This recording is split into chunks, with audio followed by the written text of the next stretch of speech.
모든 시대에는 그 시대에 고유한 상처와 문제, 그리고 그 시대가 지니고 있는 고통이 있습니다. 하지만 그때마다 하나님께서는 하나님의 사람들을 부르셔서 그 시대, 그 공동체, 그곳을 치유하도록 하셨습니다. 이스라엘이 이집트에서 노예 생활로 고통당하고 있을 때 하나님께서는 모세를 부르셔서 그 시대, 그 민족을 치유하셨습니다. 이스라엘이 하나님의 음성을 듣지 못하여 영적으로 방황하고 있을 때에 하나님께서는 사무엘을 부르셔서 그 이스라엘에 하나님의 음성을 전달하셨습니다. 다윗 왕이 죄를 범하였음에도 불구하고 자기의 죄를 회개하지 않을 때에 하나님께서는 나단 선지자를 부르셔서 그 다윗 왕을 질책하게 하셨습니다. 이처럼 하나님께서는 시대마다 고유한 질병과 그 아픔과 그 상처가 있을 때 하나님의 사람들을 부르셔서 그 시대를 치유해 오셨습니다. 저는 여러분께서 기도해 주시고 주께서 은혜를 베푸셔서 지난주 호주에 있는 시드니에 잘 다녀왔습니다. 저를 기도하실 때마다 기억해 주셔서 감사드립니다. 남반구에 있다가 북반구에 오니까 약간 좀 어지러운 것 같아요. 호주는 분명히 풍요롭고 깨끗한 나라입니다. 아름다운 도시와 맑은 공기, 그리고 풍요로운 자연이 있었습니다. 하나 먼저 말씀드릴 것은 지난주 내내 영어를 좀 많이 썼더니 오늘 들어와서 2부 예배 때 혀가 좀 꼬였는데 죄송합니다. 혹시 꼬이더라도 용서해 주시기 바랍니다. 그런데 그렇게 풍요롭고 아름다운 곳에서 생활하는 분들, 특별히 그 곳에 있는 이민자들을 섬기고 있는 많은 목사님들과 사모님들이 함께 모여서 집회를 했는데 희한하게도 그 풍요롭고 아름다운 곳에서 생활하시는 분들의 영적인 갈증이 대단했어요. 외롭고 그 목회하는 가운데 이민자들 사회에서나 경험할 수 있는 여러 가지 마음에 참 그 상처를 깊이 남기는 말들과 행동들로 인해서 이 목회자들과 사모님들의 그 삶이 너무나도 어려웠었습니다. 그렇게들 좋은 분들인데 이민자 사회에서 고통을 받는 거예요. 어쩌면 우리의 시대가 경험하고 있는 영적인 모순일지도 모르겠습니다. 삶이 풍요로울수록 우리의 영혼은 메말라가는 거죠. 하나님께서는 부족한 저와 같은 목사를 부르셔서 시드니로 보내시고 그곳에서 이 상처 입은 목회자들, 그들의 가정을 치유하도록 지난 한 주간 동안 제가 일하게 하셨습니다. 약 20명 정도의 목사님 사모님들이 모였는데 그들이 섬기는 한인들은 도합하면 2,000명, 3,000명이 넘어가는 사람들이에요. 그러나 그들을 섬기고 있는 목회자들의 마음속에 해결되지 않는 갈증과 그 고통과 상처들이 있어서 너무나도 힘들어하고 있었습니다. 감사하게도 주께서 저를 사용하셔서 그들과 함께 하나님 나라의 일들과 우리의 영혼의 깊은 부분에까지도 같이 나누고 많은 분들과 같이 웃고 울면서 하나님의 말씀을 나누었습니다. 그러면서 사역의 바쁨과 인생의 무게 속에서 그리고 오고 가는 말 가운데서 받았던 모든 상처들 가운데서 정말로 자빠지고 넘어질 수밖에 없었던 바로 그분들이 다시 신앙을 되찾는, 그리고 하나님을 다시 바라보고 내가 사역할 수 있구나, 아직 늦지 않았구나 하는 그런 마음을 품게 되었습니다. 원래는 3시간만 강의하도록 이렇게 시간표가 짜여져 있었는데 목사님들 사모님들이 더 듣고 싶다고 그래서 거의 5시간 동안을 제가 서서 강의를 했더니 마지막엔 다리가 아파서 더 이상 서 있을 수가 없었어요. 하지만 저는 다리가 아팠지만 그곳에 앉아있던 목사님들 사모님들의 그 영혼 가운데는 놀라운 치유의 역사가 있었습니다. 한 국가나 한 사회가 몰락하거나 타락함이 없이 그 공동체를 한 세대 이상만 유지할 수 있다면 그건 정말로 대단한 일입니다. 제 짧은 인생 가운데 제가 경험했던 대통령이 줄잡아 한 9명 정도 됩니다. 박정희, 최규하, 전두환, 노태우, 김영삼, 김대중, 노무현, 그리고 이명박, 그리고 현재 박근혜. 그들 중 어느 하나도 한 세대를 다스린 사람은 없었어요. 기껏 길어봤자 17년, 짧은 사람은 1년 다스렸죠. 그런데요, 많아봤자 5년, 6년, 7년을 다스렸는데 그 중에 많은 숫자가 그 5년, 6년, 7년 사이에 타락하고 말았습니다. 여러분들 다 기억하시죠? 어떤 사람은 절에 들어가기도 하고 어떤 사람은 감옥에 들어가기도 했습니다. 그런데 하나님의 교회는 1000년이 넘도록 거룩함을 유지하고 있었어요. 단 한 세대, 단 5년, 6년도 그 거룩함을, 그 정결함을 유지하기가 이렇게도 힘이 드는데 1000년을 유지하고 있었어요. 그것만 해도 대단한 일인데요, 이 교회도 역시 그 죄인들, 인간들의 모임인지라 결국 1000년을 넘기고 1100년, 1200, 1300 그러다 1500년이 되었을 때 결국 교회도 타락하고 말았습니다. 하지만 제가 기독교, 이 교회를 자랑스럽게 여기는 이유 중에 하나는, 교회는요, 타락이라는 것을 내버려 두지 않고 그 안에서 개혁이 일어날 수 있는 구조를 가지고 있습니다. 왜냐하면 우리 안에 성령께서 늘 역사하시기 때문이에요. 우리 안에 이 성경 말씀이라는 진리가 단단하게 기본을 가지고 있기에 이 하나님의 말씀에 붙어있는 자들은 교회가 쓰러져가고 교회가 썩어져가고 교회가 타락하는 것을 보고 있지 않았습니다. 하나님께서는 그 시대에 상처받은 교회를 다시 회복시키기 위해서 하나님의 사람들을 부르셨어요. 마치 모세를 부르셨고 사무엘을 부르셨고 나단 선지자를 부르셨듯이, 다메섹 도사에서 사도 바울을 부르셨듯이 또다시 종교 개혁자들을 불러내셨습니다. 그래서 그 시대를 치유하게 하셨어요. 독일에서는 마틴 루터가, 스위스에서는 쯔빙글리와 깔뱅이, 그 다음에 영국에서는 국왕이, 또 여러 가지 이유들로 인해서 교회를, 썩어져 가고 있는 교회를 개혁하기 시작했습니다. 그래서 전 세계의 교회는 크게 두 가지로 그때부터 갈라지게 되었어요. 하나는 구교, 하나는 신교입니다. 구교는 우리가 알고 있는 캐톨릭 혹은 천주교회라고 부르는 그 교회가 되었고요, 신교는 우리와 같은 감리교회, 침례교회, 장로교회 하는 그러한 개신교 교단이 되었습니다. 세계에서 가장 큰 기독교 교단은 물론 천주교입니다. 전 세계적으로 약 12억 명 정도가 있다고 합니다.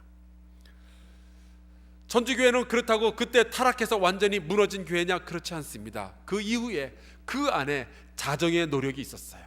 천주교회 안에 종교교육이 그 자체적으로 또 있었습니다. 그래서 지금은 우리 개신교와 마찬가지로 형제요 자매가 된 교단으로서 우리와 같이 주님을 섬기고 있습니다. 개신교회는 지구상에 약 7억 명 정도가 있습니다. 이 개신교 안에서도 역사가 오래된 개신교가 있고 또 역사가 짧은 개신교가 있습니다. 역사가 짧은 개신교라는 것은 20세기에 생겨난 그 개신교 교단입니다. 우리 감리교회 같은 경우에는 역사가 긴 개신교단에 속합니다. 전 세계적으로 가장 큰 그 개신교 교단, 특별히 역사가 있는 교단은 침례교회입니다. 약 1억 명 정도의 침례교인들이 있습니다. 그 다음으로 큰 교단이 바로 감리교회입니다. 전 세계적으로는 약 8천만 명 정도가 있고요, 그 다음이 장로교가 아니라 루터교입니다. 루터교가 약 7,500만 명.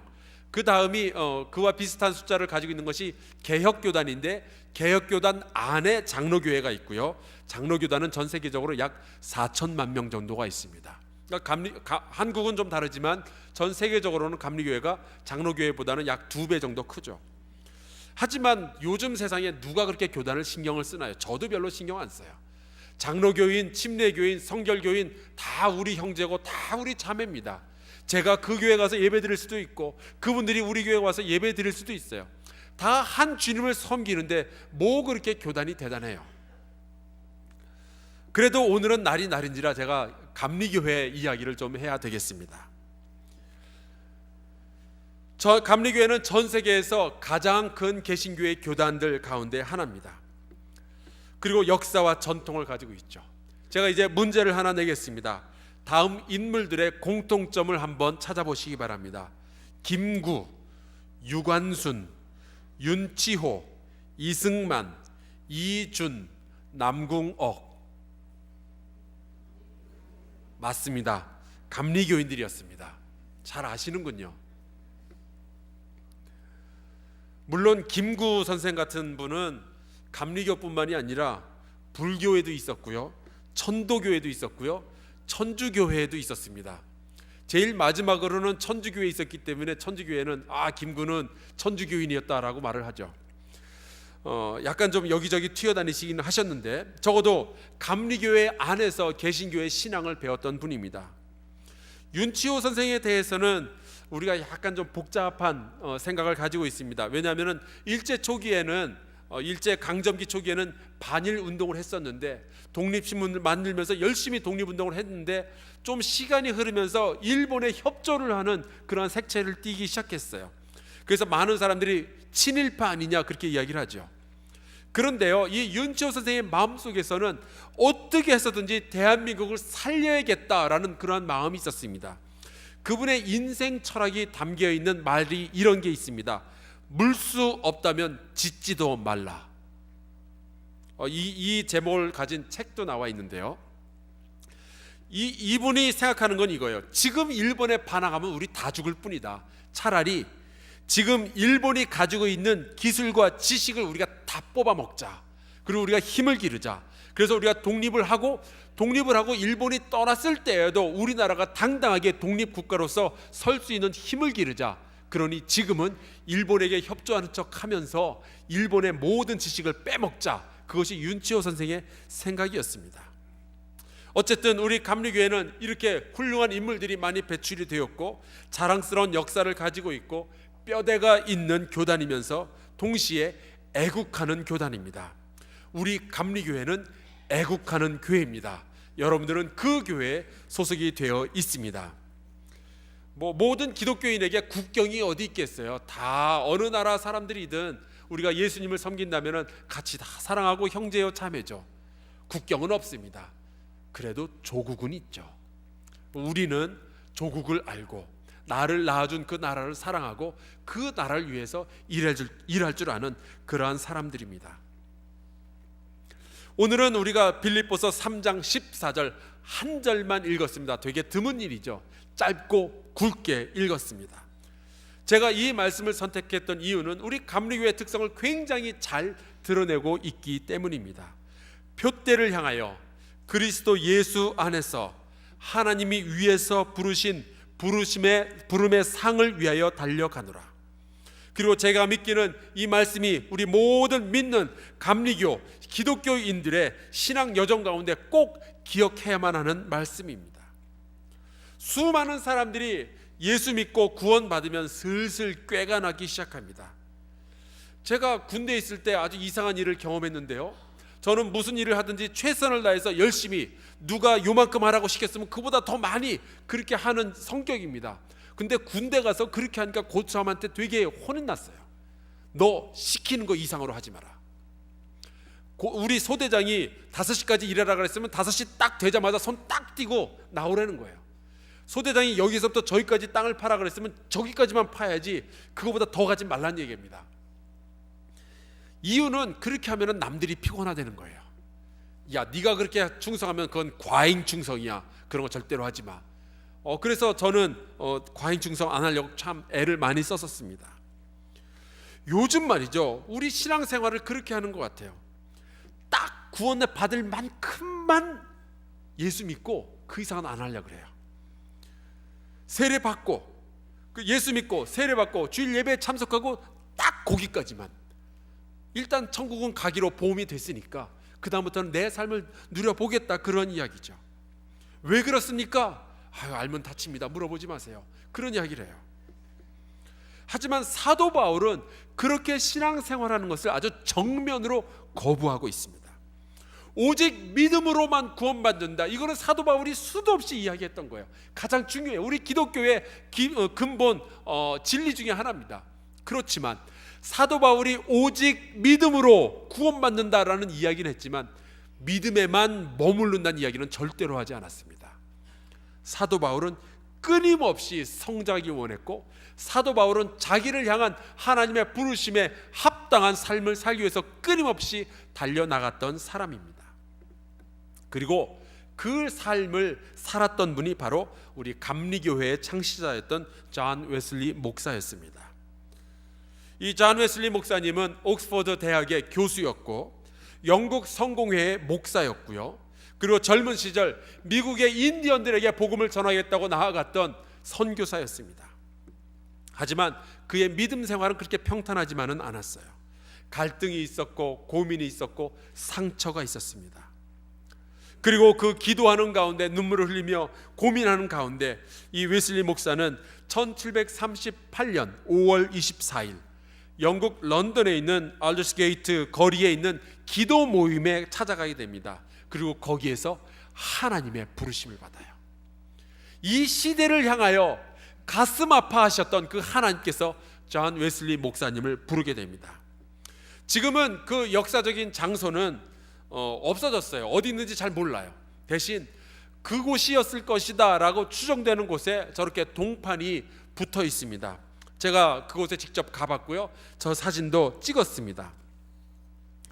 그 이후로 그 하나님의 부르심, 이 영국 사회 그 시대를 고치기 원하시는 하나님의 부르심을 받았던 이 존 웨슬리 목사님은 자기의 동생이었던 찰스 웨슬리, 그리고 그와 뜻을 같이 했던 여러 사람들과 같이 감리교회를 제대로 한번 시작하게 됩니다.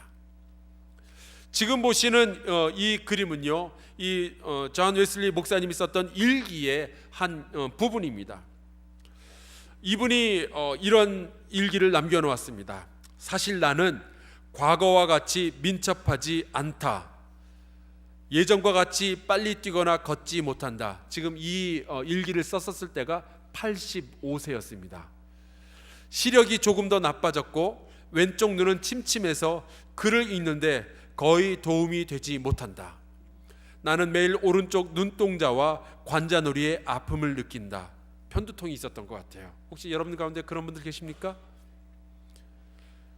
또 긴장과 신경통 때문에 오른쪽 어깨와 팔에 통증이 있다. 여러분들 가운데도 그런 분들 계시죠? 신경통이 있는 분들. 최근에 일어났던 일이나 사람들의 이름은 잘 기억하지 못하지만 20년, 40년 혹은 60년 전에 읽거나 들었던 것들은 잘 기억하고 있다. 요즘 저희 어머니가 좀 그러셔요. 비록 먹는 양이 3분의 1로 줄었지만 식욕이나 청각, 후각에는 별 이상이 없고 여행할 때나 설교할 때 피곤함을 느끼지 않는다. 설교를 쓰는 일도 여느 때와 마찬가지로 언제든지 정확하게 할 수 있어서 어려움을 느끼지 않는다. 1788년 6월 28일. 존 웨슬리 목사님은 이 일기를 쓴 그 다음 주에도 12곳의 마을을 다니면서 16번 설교하였습니다. 그때 나이가 85세예요. 요즘처럼 누가 운전을 해주고 뒷자리에 편안하게 앉아서 그 장소에 도착해서 설교만 하고 나오는 것이 아니라 말을 타고 다녔습니다.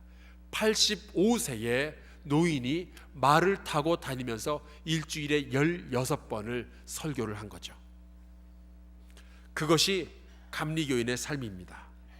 감리교회는 구원받았다고 뒤로 자빠져서 이제 좀 놀아보자, 아니면은 내가 아직 구원 못 받았는데 어떻게 하지, 그렇게 전전긍긍하면서 살아가는 사람들의 모임이 아니라, 구원이 우리의 목표가 아니라 구원이 시작인 거예요.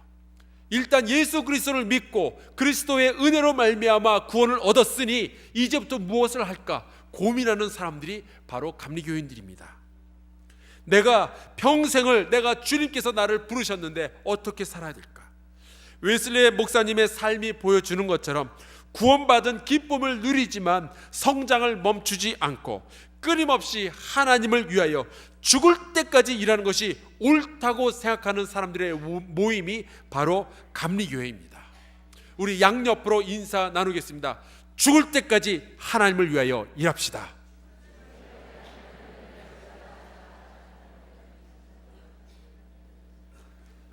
또다시 인사하겠습니다. 오래 삽시다. 오래 사시기 바랍니다. 여러분, 오래오래 건강하게 사시며 죽을 때까지 하나님의 일을 하시길 주의 이름으로 축원합니다. 감리교회는 볼 감자에 다스릴 리자를 쓰는 감리입니다. 감찰, 감사할 때 쓰는 그 감자에다가, 그리고 사리, 도리 할 때 그 리자, 다스리고 가르치고 깨닫고 하는 그런 뜻을 가지고 있는 리자를 사용합니다. 그러니까 감리교회라는 것은 잘 살펴보면서 다스리는 교회인 거예요. 뭘 살펴보고 뭘 다스리는 걸까요? 바로 우리의 영혼입니다. 빌립보서 3장 14절의 말씀을 이루기 위해서 표대를 정해놨어요. 우리는 하나님을 위하여 일한다. 하나님께서 이 시대를 향하여서 이 시대를 고치기 위하여 나를 부르셨으니 내가 그것이 나의 표대가 되는 거예요. 그리고 그 표대를 향하여서 끊임없이 달려나가는 겁니다. 그런데 그것을 어떻게 할 거냔 말이죠. 우리가 머릿속으로 생각만 하고 있는다고 될 일이 아닙니다. 그래서 감리교회는 여러 가지 방법들을 고안해 내었습니다. 그래서 이 방법들을 많이 사용하기 때문에 우리의 별명 중에 하나가 메소디스트예요. 메소드, 이것은 방법이란 뜻이고요. 이스트, 이거는 피아니스트, 바이올리니스트 할 때 그 사람을 뜻하는 겁니다. 메소디스트, 방법주의자예요. 하나님의 일을 하기 위해서, 하나님께서 나를 부르신 그 부름에 응답하기 위해서 우리는 표대를 정해놓고 거기에 나아가기 위해서 모든 머리, 지혜를 짜내어서 일을 하는 겁니다. 그 중에 하나가 바로 속회 모임이에요. 그 중에 하나가 성만찬이고, 그 중에 하나가 통성기도 하는 거고, 철야기도 하는 것이고, 성약 공부, 특별히 우리 교회 같은 경우에는 G2G, 이것은 우리가 방법을 사용을 하는 거예요. 이러한 방법을 통해서 우리는 예수 그리스도의 장성한 분량에 이를 수 있다라고 믿고 있는 거죠. 감리교회는 이러한 모든 방법들을 통해서 성서와 이성과 전통과 체험의 밸런스를 항상 잘 잡도록 살피고 다스리는 겁니다. 나의 영혼이 잘못되지 않도록. 그래서 우리가 하고 있는 이 모든 일들이 성서적으로 맞는지, 이성적으로 건전한지, 전통에 거스르는 것은 없는지, 그리고 우리의 안에 있는 성령의 체험을 설명해 낼 수 있는 것인지, 그런 것들을 우리가 계속 살펴보고 다스려 나가는 거예요. 이 웨슬리 목사님은 클래스라는 것을 그 방법으로 만들어냈습니다. 이 클래스라는 것은 원래 12명이 함께 모여서 신앙을 위해서 서로 감시하고 도와주고 기도하는 거예요. 사람이라는 것이 희한해서요, 혼자서 뭔가 중요한 일을 하려고 그러면 며칠을 가질 못해요. 여러분들 혹시 운동해 보셨어요? 살 빼겠다고 운동해 보셨어요? 혼자서 오래 하기가 힘든 거 여러분 아시죠? 그래서 그걸 같이 하려고 누구 같이 운동을 한다든지, 아니면 그것 때문에 헬스장에 가서 사람들에게 트레이너를 만나게 된다든지 그런 일들을 하는 겁니다. 혼자서는 잘 안 돼요. 그래서 여러 사람이 같이 서로 격려해 주면서 신앙생활을 하도록 만든 것이 이 클래스라는 속회 모임입니다. 천주교회도 침례교회도 장로교회도 어느 교단에서도 이러한 속회라는 것을 만든 적이 없었어요. 감리교회에서 처음으로 개발을 해냈고, 이 감리교회가 이것을 너무나도 잘 사용했습니다. 그래서 이 클래스라는 것을 요한 웨슬리 목사님은 Methodist Accountability Discipleship Group이라고 불렀어요. 이것을 줄여서 MAD 그룹이라고 불렀습니다. MAD, M-A-D, 이건 미쳤다는 뜻이에요. 그런데 여러분, 우리는요, 예수 그리스도에게 미친 사람이 되어야 돼요. 하나님의 뜻을 이루기 위해서 미친 사람이 되어야 돼요. 세상 사람들이 보기에 저들은 왜 저렇게 사랑하나, 서로 사랑하고 서로 도와주고 서로 기도를 하나, 미쳤구나 생각할 정도로 우리는 정말로 하나님의 나라를 이루기 위해서 미친 듯이 일을 해야 되는 거죠. 감리교회는 이 속회 모임을 반드시 일주일에 한 번 이상 모이도록 했습니다. 그리고 그 속장들에게는 지금 그림에서 보시는 저런 티켓을 만들어서 주었어요. 그러면서 보시는 것은 1871년에 그 캐나다에 있는 감리교회에서 사용한 티켓입니다. 웨슬리 목사님은 이 속장들이 최소한 매주 이 속회 모임을 만나지만 최소한 3개월에 한 번은 속장이 속도원과 만나서 신앙 점검을 하도록 했습니다. 그래서 과연 이 사람의 신앙이 성장을 했는지, 이 사람이 도덕적으로 잘 살았는지, 도박을 하지 않는지, 술을 마시지 않는지, 음란한 생활을 하지 않는지, 이런 모든 것들을 다 체크를 하고, 이 사람이 정말로 잘 신앙생활을 하고 있구나, 그러면은 이 티켓을 넘겨주는 거예요. 당신은 정말로 감리교인입니다라는 티켓을 넘겨주는 거예요. 이것을 1년에 4차례를 했기 때문에 그래서 이것을 쿼럴리 티켓이라고 불렀습니다. 근데 재미있는 사실은 이 요한 웨슬리 목사님이나 아니면은 이 다른 감리교 목사님들의 판단에 이 사람이 신앙 성장을 잘 안 하고 있다. 이 사람은 그냥 교회만 왔다 갔다 하지 특별히 하나님 위해서 일하는 게 없다. 그러면 이 티켓을 안 준 거예요. 여러분, 이것을 안 주면은 어떤 현상이 일어날까요? 못 받은 사람에게 어떤 마음이 생길까요? 삐지죠. 시험에 듭니다. 그래서 굉장히 많은 사람들이 감리교회를 떠나갔어요. 이거 못 받아서.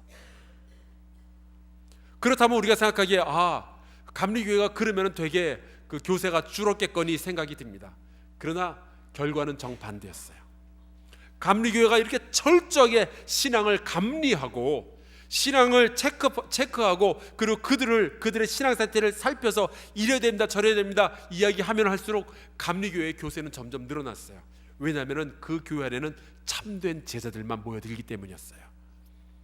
그들이 모였을 때 어마어마한 일을 해냈고 그들이 모였기 때문에 전 세계에 8천만이라는 감리교인들이 생겨날 수 있었던 겁니다. 원래 속장의 임무는 신방하고 보고하고 사람들의 신앙생활을 체크하는 거예요. 이 속장이 속도원을 만나면 늘 물어보는 거 있었어요. 당신 지난주에 죄 졌어? 그래서 죄 졌다 그러면 당신 회개해 얘기하는 것이 속장의 임무였어요. 요즘 우리 속장님들 속도원 만나서 당신 지난주에 죄 졌어? 그러면 이 사람 왜 이래? 바로 나갑니다. 그러나 우리는 원래 감리교회의 모습을 많이 잃어버린 거지 그것이 잘못된 것은 아니에요. 글쎄요, 우리가 어떻게 초대의 그 감리교회로 돌아갈 수 있을지는 아직은 미지수입니다만은 분명히 제가 연구해서 만들어낼 겁니다. 지금 보시는 이 그림은요, 당시 속장들이 들고 다녔던 속회 출석부예요. 출석부에 보면 빼곡하게 뭐가 적혀 있습니다. 다 그들의 신앙 상태를 점검하는 거예요. 이 사람 술 먹었는지, 도박 안 했는지, 그 다음에 뭐 음란한 짓 안 했는지, 그리고 기도는 제대로 했는지, 금식할 거 했는지, 말씀 읽었는지 하나하나를 체크했던 거예요. 웨슬리가 이렇게 감리교회를 그 시대에 했던 데는 이유가 있었습니다. 존 웨슬리는 18세기 초 1703년에 태어났어요. 영국에서 태어났습니다. 18세기 중반을 지나면서 영국에서는 아주 엄청난 사건이 일어납니다. 인류의 역사를 바꿔놓은 사건이죠. 바로 산업혁명입니다. 지금 그림에서 보시는 것이 저 유명한 제임스 와트의 증기기관입니다. 이 사람들은 이 증기기관을 발명해서요, 그것으로 면직물들을 아주 대량으로 생산하게 됩니다. 그러면서 이 도시에 공장들이 모이기 시작하죠. 공장들이 있으면은 거기에 직공들이 필요합니다. 그래서 수많은 사람들이 그 도시로 몰려 들어왔어요. 거기에서 일을 했죠. 그런데 문제는 그 도시에 수많은 사람들이 몰려드니까 집은 자그마하고 위생 상태는 엉망이고 음식도 별로 없고 너무나도 힘든 고달픈 삶을 살게 되었던 겁니다. 엄청난 수의 노동자들이 모여드니까 길거리에는 오물과 쓰레기와 각종 냄새나는 물건들이 잔뜩 널려 있었어요. 지금이나 뭐 영국이 신사의 나라니 뭐니 하면서 깔끔을 떨지 불과 300년 전만 해도 세계에서 가장 지저분했던 도시들이 바로 그곳에 있었습니다. 그러면은 가난에 찌들어 살던 도시의 노동자들, 이들은 나름대로의 그 즐거움을 누리기 위해서 그들이 할 수 있는 일이 뭐가 있었을까요? 그들은 기도하고 찬송하지를 않았어요. 술을 마셨고요, 도박을 했고요, 매춘을 했습니다. 그러면서 그 사회가 썩어 들어가기 시작했어요. 거기에다 이 사람들은 하루에 14시간씩 노동을 해야 됐고요. 이런 상황에서 사람들은 먹고 살기 위해서 자기의 부인과 자기의 자식들도 다 공장으로, 탄광으로 다 보냈습니다. 기록에 의하면은 5살 된 어린이들까지도 공장에서 일을 했어요. 제 아들이 지금 6살이에요. 제 아들이 공장에 가서 일을 하면은 공장이 멈추면 멈췄지 얘는 일을 안 할 것 같아요. 그런데 그때는 이 사람들이 5살짜리 꼬마까지도 보내서 일을 하게 만들었습니다. 이 아이들은 어떻게 성장할까요? 그 가정은 어떻게 될까요? 하나님께서는 그 영국 사회의 아픔과 소망 없는 삶을 보셨어요. 상처 입은 가정들, 상처 입은 영혼들을 보셨어요. 그리고 하나님은 웨슬리를 부르셨습니다. 그리고 웨슬리 목사는 단순히 강단에서 설교하는 것만 가지고서는 그들의 삶에 변화가 있지 않다는 것을 깨닫고 그동안 없었던 아주 뛰어난 방법을 개발을 해낸 것이 바로 속회 운동이었고요. 속회를 통해서 많은 사람들의 신앙을 하나하나 점검을 해나가면서 그들로 하여금 거룩한 삶을 살도록 이끌었던 거예요. 단지 구원받았으니까 나는 마음대로 살아도 돼, 그거를 떠나서 성화라는 것을 사람들에게 이야기해줘서 네가 지금은 이렇게 힘들게 살지만, 공자에서 일을 하며 못 먹고 못 살지만, 많은 사람들은 도박을 하고 술을 마시고 길거리에 너부러져 있지만 당신은 거룩하게 살아야 됩니다 라는 이야기를 끊임없이 들려주었던 거예요. 그래서 프랑스에서는 혁명이 일어나서 수많은 사람들이 죽었지만 영국은 혁명이 일어나지 않고 점잖게 신사적으로 모든 일들이 바뀌어갔어요. 바로 이 감리교회 운동이 먼저 있었기 때문입니다. 세월호의 비극 이후에 해양경찰이 도마 위에 올랐습니다. 그들의 잘못은 이거예요. 부름을 받았지만 그 부름에 합당한 일을 못했어요. 세월호가 넘어지고 있다고 연락을 받고 출동을 했지만 가서 아무것도 안 하고 돌아왔어요. 혹시 우리 한사랑교회가 이 사회를 고치라고, 이 사회를 구원하라고 하나님으로부터 부름을 받았는데 마치 그 해양경찰처럼 그 사회 주변을 빙빙 둘러만 보고 아무 일도 하지 않는다면 우리는 하나님의 도마 위에 올라야 될 사람들이에요. 하나님께서는 이 사회 그리고 많은 사람들의 상처를 보고 계셔요. 그들의 영혼이 얼마나 피폐해져 있는지, 메말라져 있는지 그것을 알고 계셔요. 그래서 여러분과 저를 부르셨습니다. 그리고 이 한국 감리교회를 부르셨어요. 이 감리교회와 우리 한사랑교회와 저와 여러분이 이 시대를 고쳐야만 합니다. 하나님께서 모세를 부르셨던 것처럼, 사무엘을 부르셨던 것처럼, 바울을 부르셨던 것처럼 저와 여러분을 부르셨어요. 이 시대를 고치라고 하나님께서 부르셨습니다. 우리 한사랑교회의 표대는 정해져 있어요. 예수 그리스도 안에서 이 시대를 고치라고 하나님께서 우리를 부르셨어요. 우리는 그 부르심의 상을 얻기 위해서 오늘도 끊임없이 달려나가야만 합니다. 여기 멈출 수 없어요. 구원받았다고 제자리에 머물러 있을 수 없어요. 하나님께서 정해놓으신 하나님의 꿈이 있으니 우리가 그 꿈을 품고 하나님이 바라보시는 바로 그것을 바라보고 하나님의 심장이 뛰는 바로 그곳에서 우리의 심장도 같이 뛰며 하나님과 같이 일을 해야 돼요. 그 부르심을 기억하며 우리 함께 이 찬양 같이 부르길 원합니다. 감리교회 목사님이 작사하셨고 감리교회 장로님이 작곡했어요. 바로 이호은 목사님이 작사했고 이유선 장로님이 곡을 붙이셨는데 찬송가 323장, 우리가 잘 아는 부름받아 나선 이 몸입니다. 우리 하나님의 부르심, 우리 감리교회를 향하신 하나님의 부르심을 기억하며 이 찬송가를 같이 부르겠습니다.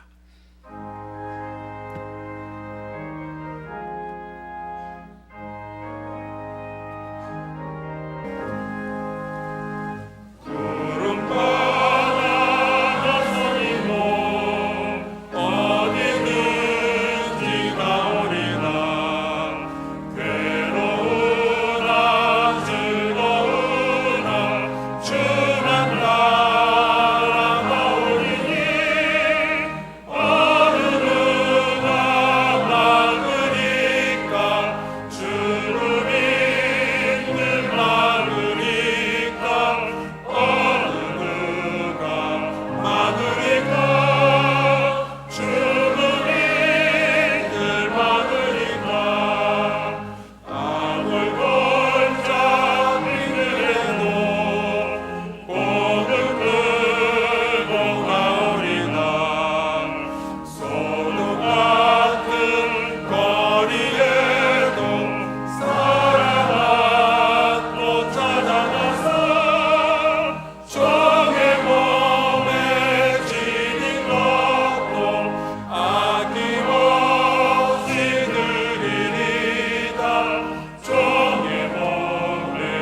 주님